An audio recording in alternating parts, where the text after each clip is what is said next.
All right, let's talk about something that's super useful, whether you're in school or just trying to win a debate with a friend, building a balanced argument.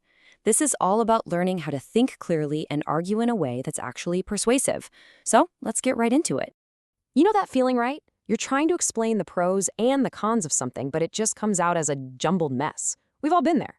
Well, don't worry, because today we're going to break down a really simple step-by-step formula to make it easy. So first, what exactly is a for and against essay? There are really two key things to remember. First, you gotta keep the tone formal. Think of it like you're presenting a case, not just chatting. And second, the absolute most important part is that it has to be balanced. The whole point isn't to prove you're right from the get-go, it's to honestly explore both sides. Okay, let's start with section 1, setting the stage. We're diving right into the most important paragraph of the whole thing, the introduction. This is your chance to grab the reader and show them exactly where you're going. And you know what? A killer intro is actually a super simple two-step process.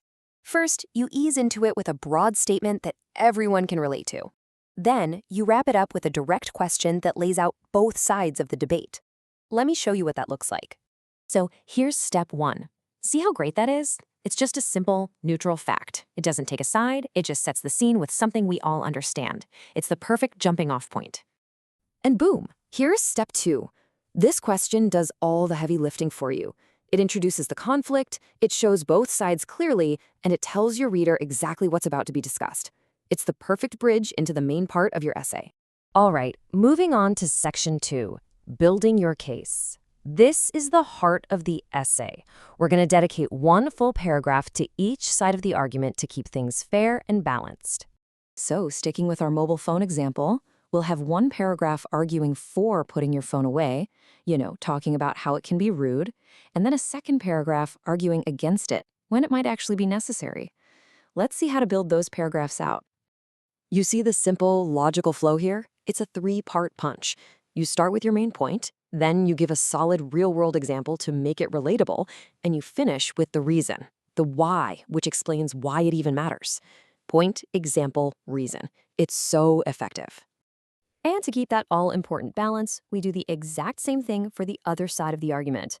You've got a clear point, a powerful example, calling an ambulance is pretty serious, and a really compelling reason.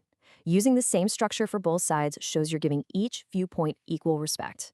And that brings us to section 3, the final word. We've laid out both sides of the case, and now it's time to wrap it all up with a strong conclusion. And just like the intro, the conclusion has its own simple 2-step formula. First, you do a quick recap of the arguments. Then, and this is key, only after you've done that do you finally give your own personal opinion on the matter. Now, a good summary isn't just repeating what you already said. It's about weaving the two sides together. See how this one acknowledges both the politeness issue and the emergency situations? It gives a really nice, balanced overview of the whole debate. And here it is, the final touch.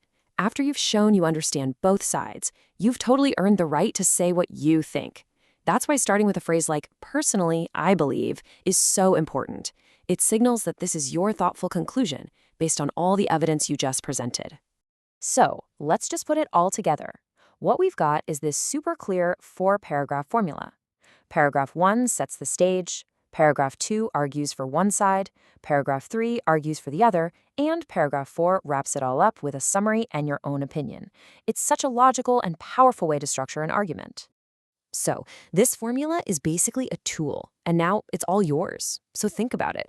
What would you tackle? Maybe the pros and cons of working from home, or the good and bad sides of social media? The possibilities are endless. Next time you need to make a really solid, balanced argument, you've got the exact blueprint to do it.